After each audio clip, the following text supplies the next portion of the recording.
I am Dr. Jessie Harkins. I'm a lead faculty member in the Department of Education and Liberal Arts. And along with our esteemed panelists today, I want to welcome you here to our second Turn the Tide panel, Love. Before we get started, let me turn the microphone over to the amazing Amor Castro. She's going to set the stage for us for the culture of this Turn the Tide movement here at Ashford University. Amor? Amor, you're muted.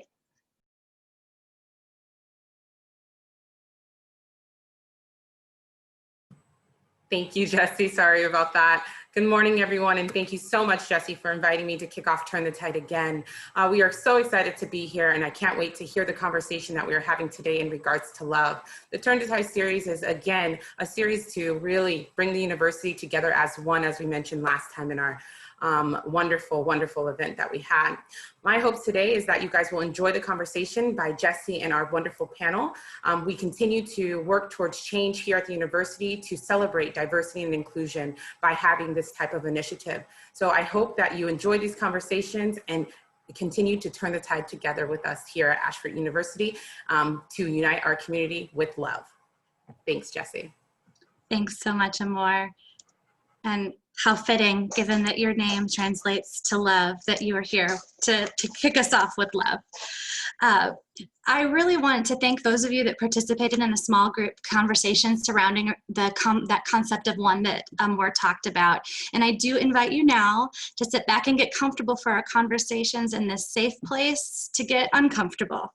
Today we are going to talk about love. In the spirit of our safe place, I have a question on the screen here. Let's consider this personal question. You don't have to share in the chat, but if you feel compelled to do so, please go ahead.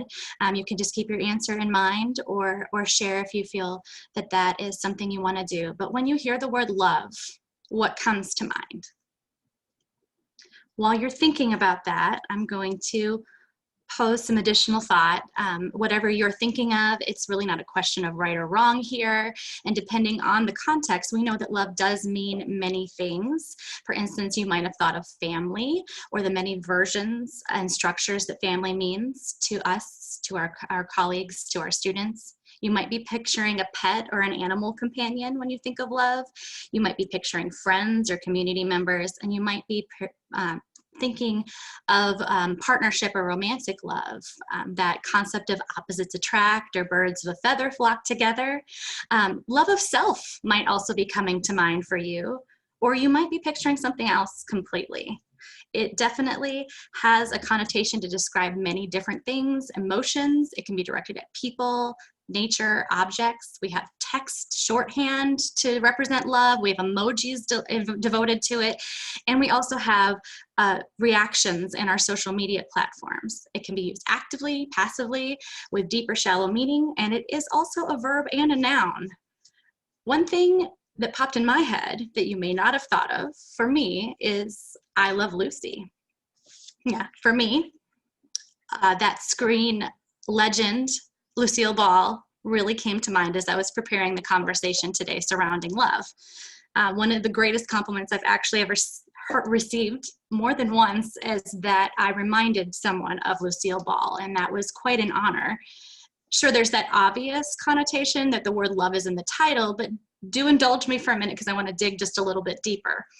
If you looked into the Library of Congress regarding the show I Love Lucy, you would find that it was groundbreaking because it was the first show to ever be broadcast in reruns.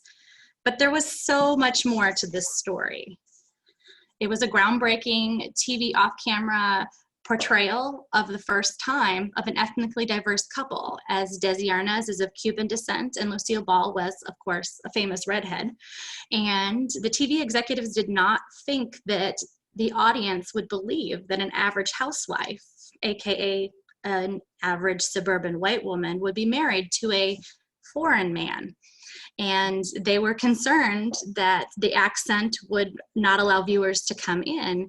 And it was overcome when the couple decided to take it on the road to show, because they were a couple on screen and off, to show that the characters were relatable to those in the country.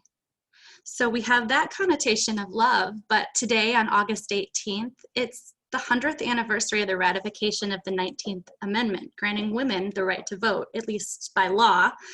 I would be remiss to leave it out of how this show really impacted groundbreaking gender walls. It was the first time pregnancy was allowed to be shown in a sitcom, even though the term pregnancy was not allowed because it was considered vulgar by the network at the time. It was also groundbreaking in that character Lucy on screen had a career occasionally off screen, and in general it was one of the first times that a woman took the lead on screen and behind the scenes. It was the start of a movement of some change, but we definitely have many more conversations to have. So with many perspectives on love, let's talk about how we are going to consider love today in our framework for our candid and open conversation of love at Ashford. So allow me to take that word love to another level by expanding it to the acronym that we presented to you here. Listen openly and value each other equally. During the session, we will invite conversation of how to embrace differences and express the importance of caring for one another in the Ashford community and beyond. Thank you so much to those of you that submitted questions for our panelists, and I'm going to introduce them to you now. First, we have Dr. John Bathke. He's a core faculty member of the Master of Organizational Management program within the Forbes School of Business and Technology. He's been at Ashford for almost 8 years, having taught online since 2004. John has experience in the public sector, previously working for 2 different tribal governments in Southern California and Arizona. More recently, in June of this year, John was the moderator of a webinar entitled Race Amity Day Forum, where topics of race, unity, and social justice were discussed. Thank you for being here, John. Mr. Javier Carrillo Cortez has been with Ashford for 9 years within Student Affairs as an Access and Wellness Counselor. Javier has shared that he has always been involved in social justice issues, being part of protests to bring change to a system that is broken. Groups that Javier has been a part of are MECHA, Black Student Union, MIRA, or Migrants' Rights Awareness, DACA, Women's March, and he has been an ally to the LGBTQ community. His passion is about bringing awareness to issues about diversity, inclusion, gender equality, racial injustice, and being a voice of advocacy. Thanks for being here today, Javier. Dr. Iris Lafferty is Dean of the College of Arts and Sciences and has a doctorate in Human Development and Psychology from Harvard's Graduate School of Education. With over 25 years of service to higher education and informed by her mixed sociocultural background, she continues to learn how to turn the tide by centering excluded voices. Her hope is to promote courage for those caught in a paradox of authenticity, those struggling to negotiate how best to meaningfully contribute one's true voice within expectations of professional and broader spaces. Given this goal, she joins her daughter's research interests in amplifying minoritized artworks, language, and literature. Thanks, Iris, for being here today. And we have Dr. William G. Woods, a lead faculty member in the Master of Arts in Organizational Management. He's currently serving as the co-chair of the Faculty Council. In January of 2018, he presented with the Martin Luther King Jr. Peace and Justice. He was presented with the Martin Luther King Jr. Peace and Justice Award. In 2018, he authored the State of Wisconsin Peace Week Proclamation, and this was signed by the governor. In 2017, he authored the Iowa Peace Week Proclamation that was signed by the governor of Iowa, and he was awarded the City of Clinton, Iowa's 2012 Human Rights Award. Thank you so much for being here, William. I would also like to recognize Ms. Mapi Baez and Ms. Amor Castro, who will be in the chat answering your questions as we go. So, without further ado, I would like to talk about our first question today, and I will pose this one to John. John, we've had several questions come in relating to how to handle love in the face of disagreement and divergent values. I want to put an image up that you shared with me that speaks to you, and to ask you to address how can we demonstrate our value for or of others whose philosophical values or action we may disagree with? Hey, good morning or good afternoon, everyone. Thank you for allowing me to participate. We have this image here, and in the middle between the 2 gentlemen on the left and right is Myers Leonard, and they all play for the Miami Heat. And this was at a game about 2.5 weeks ago. And to give you a little background on Myers Leonard, he has a brother that served in Afghanistan. He has several friends and family in the military. And in short, he is a very patriotic individual. And to that end, following his beliefs, he did not want to kneel during the national anthem, as a lot of the other people who support Black Lives Matters do.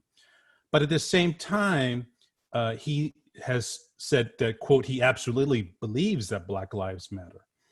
And here you can see he wore the T-shirt over his playing jersey. But he still, supports the team and his Black brothers in their values in terms of promoting Black Lives Matter. And so, but in this way, knowing that that he did support them, you can see his two Black teammates here, while they're kneeling during national anthem, express their love and support for him at the same time. And so, how do we handle working or dealing with people who have divergent views from us?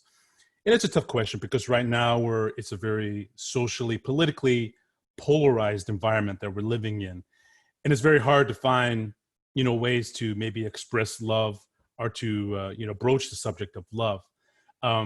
But I think here is a good example, because here, the teammates are not, and Myers, they're not focusing on what divides them, on, forcing him or demanding him that he kneel during the national anthem, or, how we define patriotism, which is its own discussion.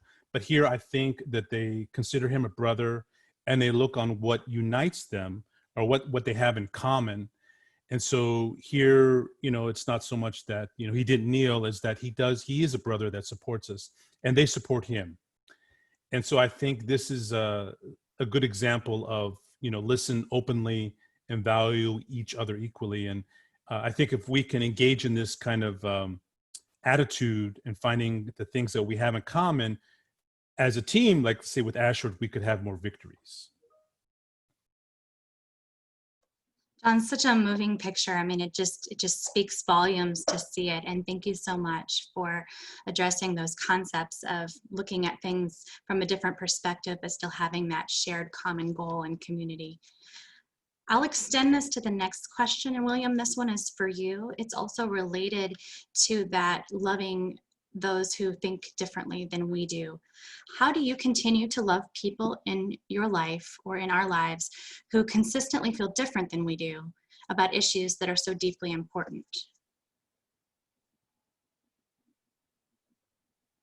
William, you're still muted.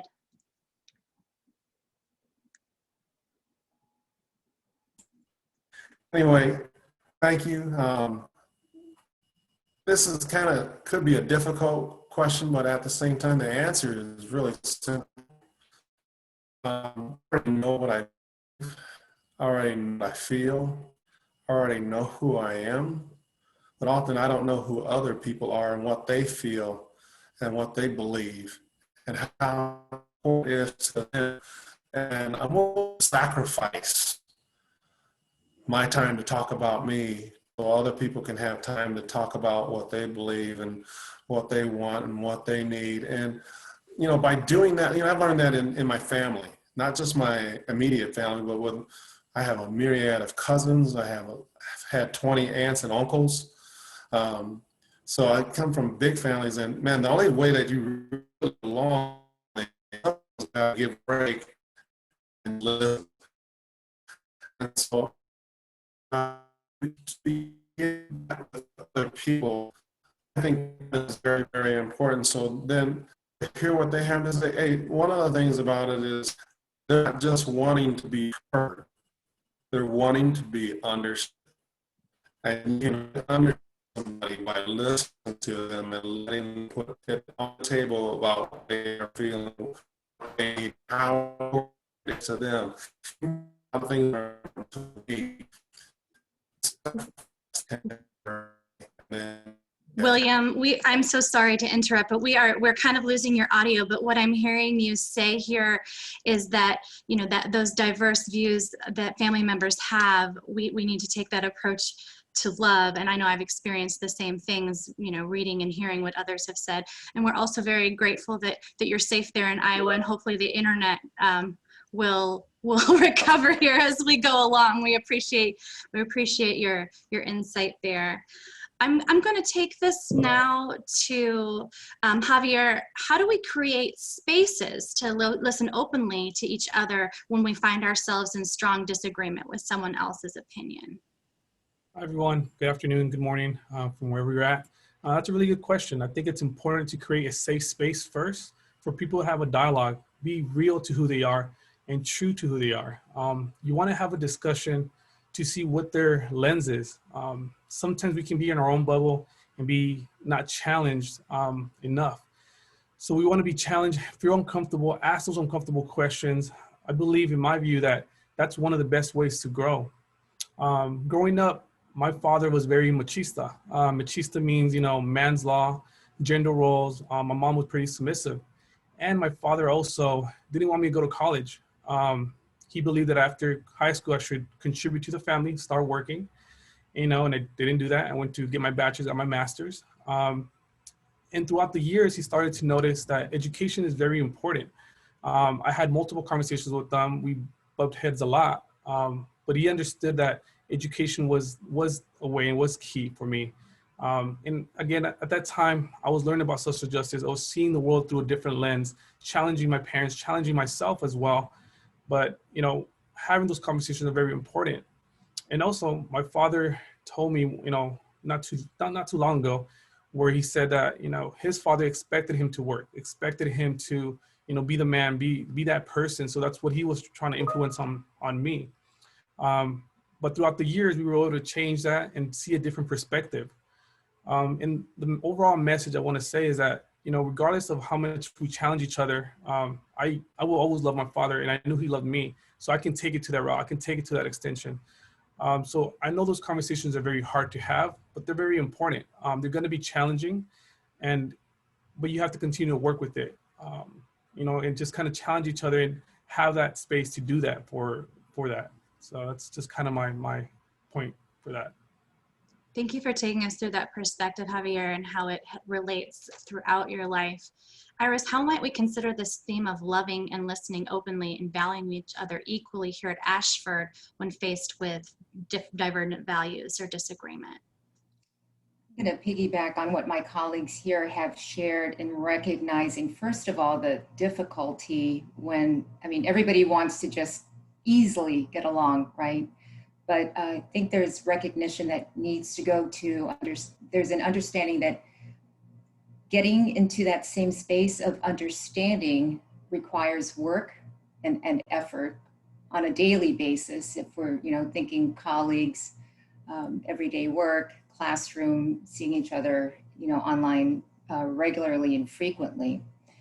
I also think that it's not necessarily one's job here to shift or change values, but that it is our job to go ahead and assure that and affirm that rights to safety and personhood, come into fruition. So whatever that means in the spaces and the roles that we serve, that I would abide by those pieces. Thank you, Iris. Let's take this one step further from love in the face of divergent thinking to consider love as it relates to equity and representation. Iris, I'm going to bring this back to you as well. How can we ensure that everyone feels valued and listened to when as an individual, if they've not been invited to the table to have input, or if there's no representation of themselves at that table? Jessie, thanks for an opportunity to share. I was thinking about how, my head, you must know that we're seeped into this desire to help our community by providing webinars on parenting. So I've been thinking about kids, really K-12ers. And, my kids are grown up, but what I do very much remember is that when they were faced with a tough task, they would externalize inner speech, right? And adults do the same thing. I'm just, watch anyone on the sports field, or honestly, without his hearing, my husband with plumbing at our house right now, they're not friends. And he'll say things like, come on, Paul, what tools am I missing? And so if you take that, parallel it to what society looks like now, where we're faced with a tough task of equity and inclusion, how do we figure that out? So first of all, I'm encouraged, and I believe that AU has engaged in this externalizing of inner speech. We're talking about it. Here we are in Turn the Tide. And second of all, I congratulate whoever turned in that question and those that have similar feelings of wanting to be heard, to contribute, and to participate, and whether that is at, the table they refer to as a meeting room, or whether that is more, presence in one's classroom. So wherever it is, it's really a desire for inclusion and access is the way I hear it. And so how do we listen openly and value equally there? And the way I'd like to approach the question is by looking first at an institutional level, non-AU, I want to say, and then more at an individual level. And I hope that I can provide some takeaways there. At an institutional level, we've all, been convinced that diversity on teams, however big and small, HR or work group levels, classrooms and not, they really all benefit from the why of that is a business case, that it affects the bottom line in a positive way. You see that in Silicon Valley, the financial gain is much better because you see gains in collective accuracy and objectivity in analytical thinking and innovative thinking even. So that's well and good, but what needs to happen and why this is a promising space is because if there is a refocus moving from an institution's perspective of diversity as being tied to a business case to one that is of moral and ethical need, one that values persons equally, one of humanizing the organization, then that becomes a more sustainable practice and framework to shift the culture, and it becomes normal business as usual in a different way. And the sweet spot for change there, and this is just one in reading through, rereading some research, is really with the managers. So the culture of inclusion supported by the structure of the institution can really be made with managers. And that is because managers have the power to make employees feel safe. Instructors have the power to make their students feel safe. There's the ability there to build relationships across departments by managers. Managers can serve as the prime multiplier for growth opportunities for their employees. They can communicate employees' value, their expertise and potential that may be hidden to other teams throughout the departments. And then the other responsibility that managers have is the responsibility of providing very honest feedback for growth. And in turn, we want to support our managers with opportunities for resources and professional development, and also just to help anticipate that every environment has a diversity of voice. So that's broadly the institutional level. For the individual, I would say that first seek to understand. This idea of inclusion is not a new conversation. As you pointed out, 100 years women's suffrage, congratulations for those that persevered through that fight. But also, what are the practical constraints? Was the meeting called, it needed to be as soon as possible? Was it off of somebody's radar? Was there not a time or framework that worked? And so with that, communicate the interest to the manager, I would say, or other stakeholders that can help make that decision, but come prepared with specifics like, how does that relate to your current role and the scope that you do? What experience do you bring? What bandwidth do you have? And adjacent to that, I would say too, like while the heart might be there, does your job's bandwidth allow you the opportunity to embrace those additional seats at the table? So, and then the stories continue. You can see I will stop here to afford more time to others, but once at the table, again, listen openly, value equally. Thank you, Jesse. Iris, thank you so much for that. John, I would love for you to piggyback on what Iris said. No, thank you for sharing your thoughts, Iris. Those are very apropos and, very good suggestions. I think kind of following what you said, having people to feel comfortable to have a seat at the table, I think is very important. And there are some very conscious efforts. I think with love, a lot of times we have to be very conscious in terms of how we engage it, how we engage others. In the workplace, I think that there are some efforts that we can make. I was following some suggestions from Stephanie Burns, who's a writer for Forbes, and some of the suggestions she has is to systematize empathy and compassion in the workplace. So move away from models of competition and move towards models of collaboration and cooperation, and models that promote empathy. And for HR perspective, there are some policies that maybe we can make more humanistic, that address the emotional needs of employees. That's its own, HR discussion. In terms of communication, I think it's good to develop a consultative mindset.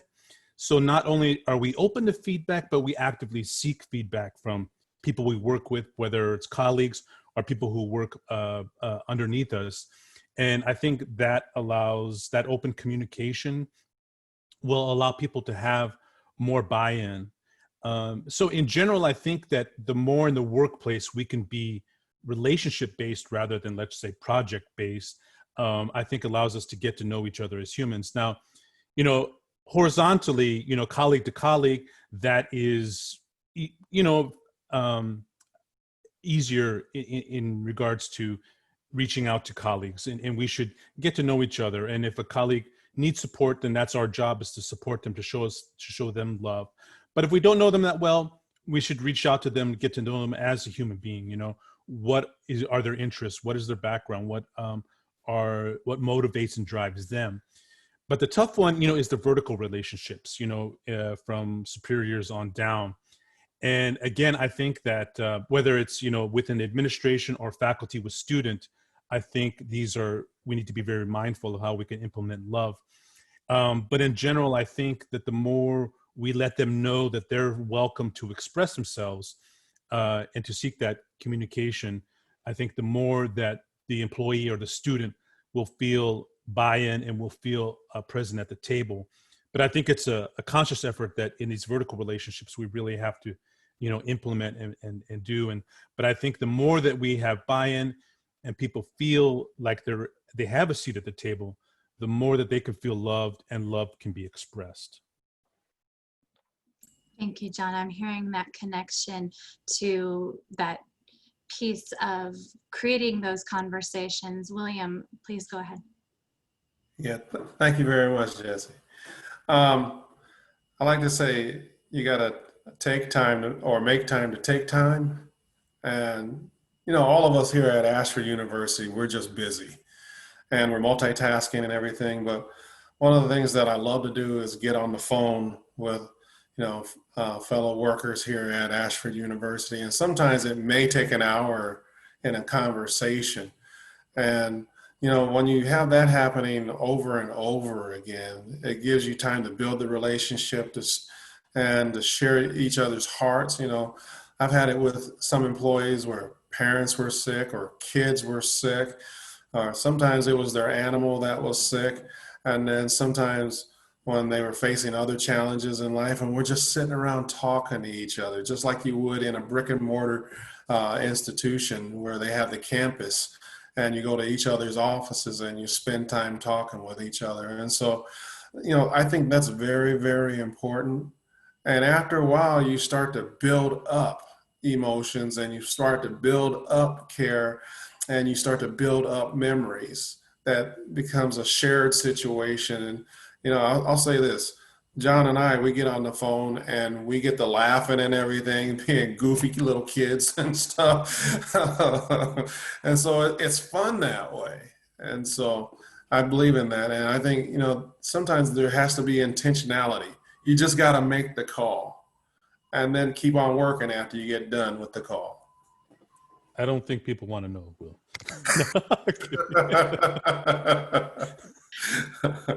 William, you're mentioning in your response there the importance that loved ones play in the lives of the people you work with and in our students. I'm going to turn our lens a little bit for here at Ashford. The question did come in asking us to consider what loved ones and family mean at Ashford. And in the face of diversity of family structure, different age groups, different parenting structures, children, no children, those without family, how can we be sensitive to our students to support them in the classroom and in the overall Ashford community and love them?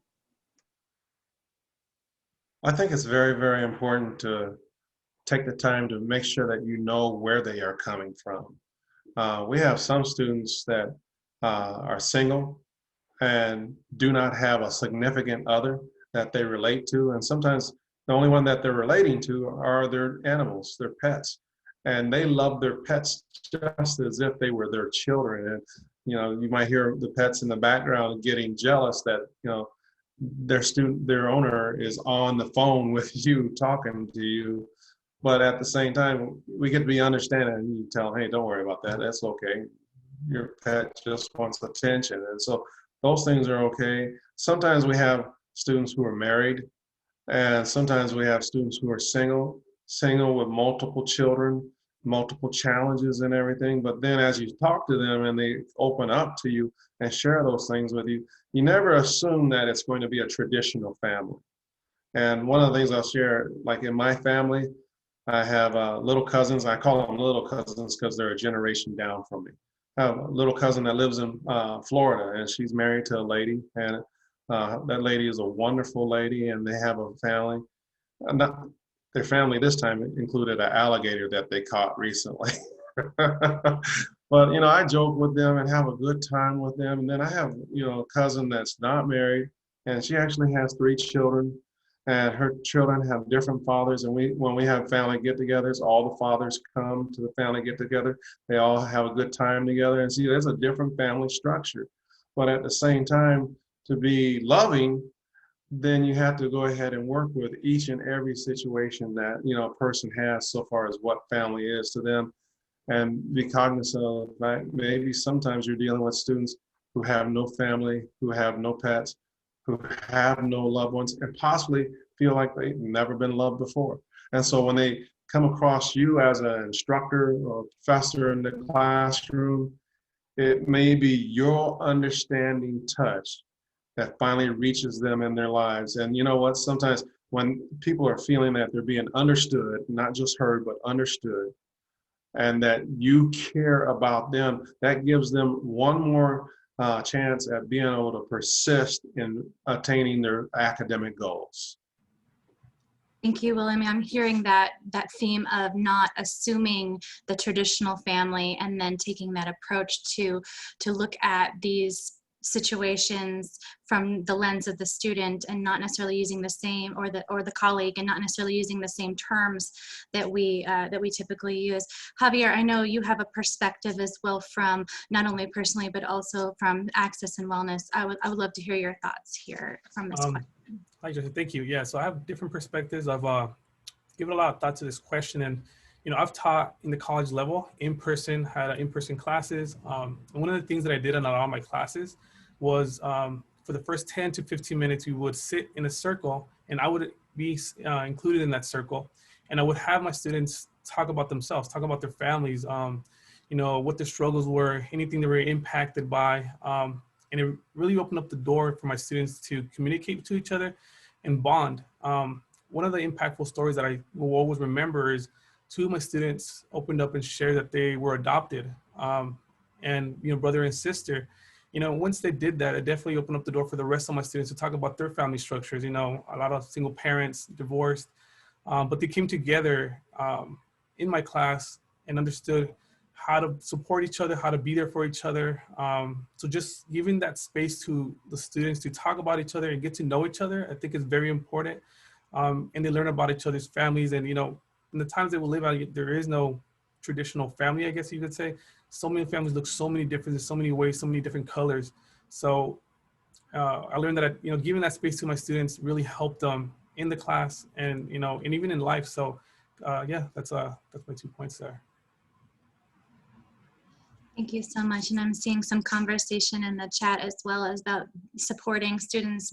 William mentioned sometimes the instructor or the student advisor or, whoever encounters that student or that colleague is the only person that's there supporting their situation, because we all have diverse levels of support in the classroom from family members or loved ones. So that's another thing that has pulled through in the themes that our panelists have addressed here. I'm going to turn the direction to another question that has come to us, looking at research that examines what love really means and examining love in relationships, specifically looking at the values that build that foundation for love. And whether we're talking about love in the more traditional sense or love in the sense of listening openly and valuing each other equally, we're looking at what is that value that defines love. So Iris, I'm going to start with you. What role do you think that trust plays as a value in a meaningful, loving relationship? Certainly trust would be a centerpiece for it, but I would also add to that the word faith, the notion of faith. Etymologically, it is a derivative of the idea of truth. But it also envelops confidence and reliance and a belief with it. It's being able to cleave. I have a quote here: cleaving to a power of goodness and appealing to one's higher and real self. It gives a nod to a future and a hope, I think, even beyond trust. And of course, that depends on how that person, right, is valuing the idea of trust. I think too about how complex this whole, the whole conversation of love, it can be divvied up in so many different ways. I looked at some works by a gal named Bell Hooks, an author, and I really hold on to this way of how she describes love. It's as a combination of care, commitment, knowledge, responsibility, and trust. So coming back to your question, that it is absolutely a big part of other things that one needs to intentionally do, be knowledge about, keep that curiosity, and work toward. Thank you, Iris. John, along the same lines, are there any other values that weigh in just as important to trust and faith as Iris mentioned? Yeah, thank you. I think that one of the values that I think comes to mind is respect. Now, of course, trust is important to love, and to have a really deep, loving relationship, you have to have trust. But it's not easy to get to that trusting level. And I think that along the way, we need to first develop a respect. And I think that's very applicable in a work environment. So trust leads to love, but I think respect can lead to trust. And so when I talk about respect, I think generally we need to see the humanist, the human spirit manifested in each one of us. If you allow me, I'd like to use a North American indigenous spiritual understanding. A lot of indigenous nations refer to the human species as the five-fingered ones. And this is what makes us unique and different from all other organisms and other different species in the world. But at the same time, it makes us the same. All of us here are five-fingered ones, and we have our own individual needs and issues and identities that really deserve to be acknowledged and heard. And so I think respect plays a role in that, in the sense that in the people we work with or the people that we teach, interact with, are we allowing them to express their identities in terms of race, gender identities, ethnicity, which is different than race, age, geographic upbringing, maybe their moving interests and hobbies and things of that nature? Are we allowing these people to, express those different identities, and we can see and acknowledge those in each other. And so I think that is our charge, is to allow others to express those identities and to be openly accepting of them. And if I may share a quote, love is a light that never dwelleth in a heart possessed by fear. And so I think we need to dispel the fear that exists or that can exist between us, and embrace all those different identities that we have as human beings. And and go back to the respect, like we saw with the example with Meyer Leonard and his two teammates, and look at the commonality that binds us together. John, thank you so much for reminding us of the ties that bind us, and then how we can then take it in celebrating the diverse perspectives, thoughts, and approaches that we all take. Javier, what speaks to you as another value that definitely supports love in a relationship here at Ashford or beyond? Yeah, one of the things that I think it's important to look at when looking at trust and love is, you know, that no matter what you say, no matter, how angry or upset you can be at certain topics or conversations that you're having with people, that you can still come back from that. I've been triggered a lot by my family and friends, and, it took a lot of me getting to know myself and what those triggers were, and to educate myself as well, to be able to talk upon the things that I knew were important to me and why I saw my points of views. So, but at the same time, trusting that those people who I talk to, we're not going to hate me, we're not going to write me off, and I was going to do that for them as well. So just having that trust to be okay with sharing your true self to who you are, being real with each other, and working through those issues that, we have differences in, and eventually hopefully come to some sort of agreement. So in the end, for me, trust is just being important, being real, and also showing that, no matter what happens and what you say, it might be very triggering, but, that needs to come out so that we can address it and maybe change from it. So that's how I approach when it comes to trust. And I'm going to speak just a moment to our department has focused a lot on trust building in our professional development. And what you're saying really speaks to me about how building those relationships of trust kind of set the stage for everything else that comes. William, how about you? What values come to mind when we're talking about that meaningful, loving relationship? The biggest value for me comes right out of the business world too, being a risk taker. And the reason why I say that is a lot of times your little time here on earth is really short. And a lot of times we don't say what we need to say to people who have been in our lives, especially if they've been in our lives for a while. Like we have some employees that I've known them for 10, 15 years or more. And the risk taking part came by me actually saying, I love you. And it's been to women here, and it's been to men here. And the greatest thing was that I love you back to me. And to have and to care for one another. And I also, those same people, I call them my sisters and I call them my brothers, because we have that familial sense now. And I really, really enjoy that. And without that, it's not as fantastic, but I'm glad to have had that with them. I'm glad to have that with them. And it's going to be one of my fondest memories one day when I retire, is that I worked with people that I loved and that loved me. Thank you, William. And that kind of brings me back to some of the conversations that we had earlier in this panel discussion. Javier, how do you respond to someone who says, how do we approach and build a conversation here in the Ashford community so that we are listened to and discussing these values that are important in our relationships here at Ashford? That's a really good question. I mean, with the current climate, the current conditions that we're living in, I mean, with people, with the Black Lives Matter movement versus to those people who say all lives matter, I think one of the things that's important and it's missing from there is that not all lives are valued equally.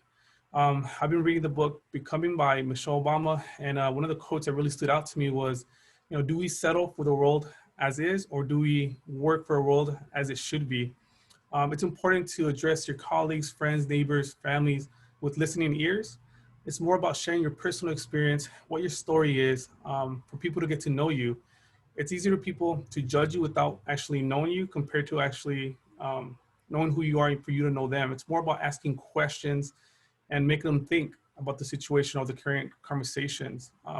Being authentic to yourself, but also understand that those relationships are going to be tough to have. You have to be patient, understanding, and continue to work on them.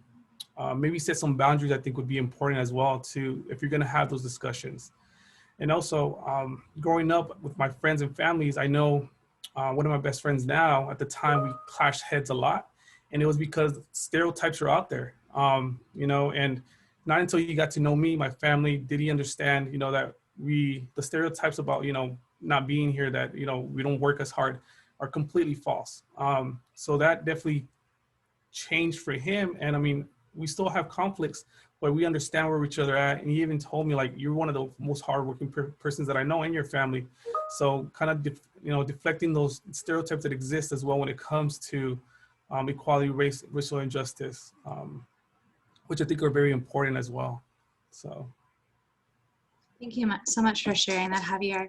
At this time, I would like to invite the panelists, if you have any final thoughts or takeaways that you would like to share with the group, or Amor or Mapi, are there any questions that you'd like to bring to the panel that have been going on in the chat?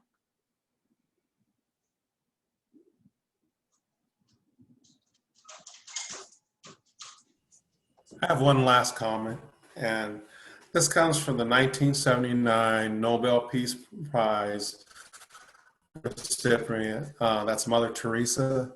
She said, "Spread love everywhere you go, and let no one come to you without leaving happier."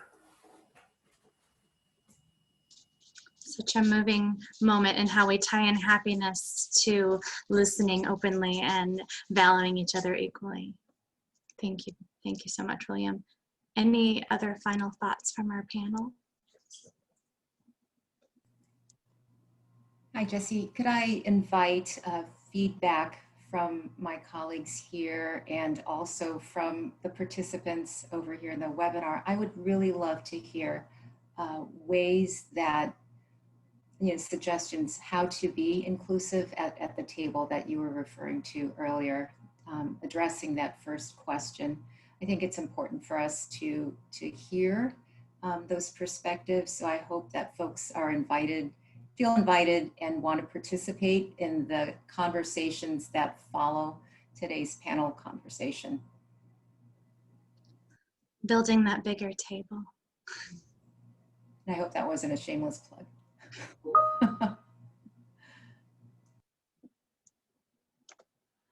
All right, we do have a question in the chat. How do we love one another at Ashford University?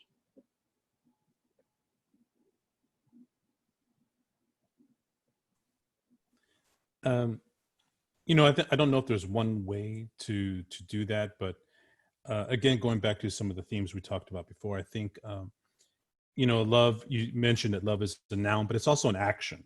And I think a lot of times and I think Dr. Woods kind of alluded to this. You have to be at times very conscious in terms of fostering love, and that may be reaching out. It may be just listening, but allowing having people to feel open for them to express themselves, and you sincerely wanting to hear, that expression, I think, is one way that we can show love to one another at AEU. Of course, that's going to depends on the relationship, but I think the more that we are interested and allow for people to express themselves, I think is one way. Jesse, I can answer that as well. I think one of the important things working so many years here at Ashford is getting to know your colleagues. I used to do report as well, and we encourage all employees to get to know each other. So that way, when you pick up the phone and say, "Hey, I need help with this," you have that face that you know who you're talking to. So that way, regardless of what the issue is or anything, you're being supportive to each other. but really getting to know your colleague, who you're working with. If you can maybe set, a lunch meeting, well, we can't do that right now, but a visual lunch meeting or just something we can communicate through emails. The language that we use in emails is very important too, not so direct, but more kind regarding the issues that we have with students or whatever it might be. I think the tone is very important. So, there's different ways we can show love, but I think my past experience has shown me that really helps to create better relationships with my colleagues when I use that language and get to know them at a little bit more of a personal level. I'm going to piggyback on that as well, in that I think there needs to be an understanding that people come to the table, and when you share something about who you are, where you've been, what your background is, there is a vulnerability that is automatically elevated. And, many people have learned to be silent in different ways because it doesn't fit what is expected, or for whatever reasons, previous history tells them don't do that or say that or else, and then, fill in the blank. So tapping into what both Javier and John have shared, it's really allowing folks to share their backgrounds, asking specific questions. And then I think a follow-up to that is to make sure that there isn't a spread of any emotional turbulence from whatever information has been offered up in those conversations. And you can hear, I have, I feel that personal vulnerability. And I think too about a class that I taught on ground. It was at Cal State San Marcos. And it was part of the class for the students to get up and provide an oral presentation. I had grown women becoming physically ill right before, their turn to speak. And, my forceful mama self was like, why? Here's your chance to speak to your colleagues about what you've, poured heart and soul into for the past semester. But what came out was this vulnerability of, what if they take that information and it isn't what I wanted to say or what I wanted them to hear from me. And so that's where I think about, there is an ouch that can happen. So come at it with a loving mindset and help prevent the owies. Hey, there's a really neat thing that happened in our department, the Department of Organizational Studies. We wanted to touch the heart of one of our fellow employees, fellow professors in that department. It's the guy right there with the headset on his head. But one day I called him up and I said, look, you're going to need to leave your office and go down to the first floor and out the door, and then go out to the street because there's a delivery out there for you. And what happened was our department bought him flowers and a balloon as a way of saying, we appreciate you. And then he went out and he got him and he walked him back in up to his cubicle, and everybody was noticing and asking him questions and everything. But that was unconventional. It was silly, but it was cool. And John deserved them. No, thanks again. I did appreciate the flowers and the sentiment. It was very well received. Thank you, William. And Iris, there is actually a question that was posed in response to what you were saying. Any suggestions to all panelists on how to embrace or nudge the silence that we sometimes hear in these types of conversations? So what do we do there? Iris, do you want to go ahead and start? Sure, I was actually starting to type in the chat, so thank you. It's much faster than my fingers. I think one of the ways we can work with that is to recognize that voice as expressed isn't limited to what we're doing right now, that we can talk about things and express selves in other ways. So whether that is by writing, with collaboration, in artwork, in other ways to help mediate one's perspective and understanding, to just break away from the directness of Q&A. And then again, reassurance that what you say will land in an okay space. And it's okay if it's sometimes halfway baked or, you know, not quite fully formed. I hope that helps. If I could just also expand on that, I think that we don't know why people are silent sometimes, you know, but I think an important factor in this is, you know, is those vertical relationships. I think the more that leadership can take a lead in these examples and, you know, making sure, going out of their way to make sure that people feel open to express themselves and that you want to hear their expression. Now, of course, you know, you don't want to force someone to talk when they don't want to talk, but you do want to make them feel that their voice is welcomed. And I think, you know, from leadership on down, the more that we could facilitate that, and the more that we can feel, you know, maybe as an employee that my voice can be heard. Now, of course, not everyone's going to agree, or, you know, decisions have to be made. But as long as I feel that I can have the opportunity to talk, and everyone else, you know, in the hierarchy, I think that's really important. Thank you so much, John. To honor everyone's time, I'm going to go ahead and wrap up the conversation here. However, the wonderful news is this conversation is going to continue. And I'll talk about that in just a minute. Thank you so much, panelists. John, Iris, Javier, William, we appreciate your time today and sharing your insights, your thoughts, and really facilitating this opportunity for everyone here to think on this concept of loving each other, what it means at Ashford, listening openly, valuing each other equally. We will have an opportunity to continue. Before we go, if you do feel inspired, moved, compelled by this discussion, we definitely want to extend it further. Just as we did with our conversation on one, there will be Turn the Tide small group conversations for you to register for. Another safe space to share and continue these topics of conversation.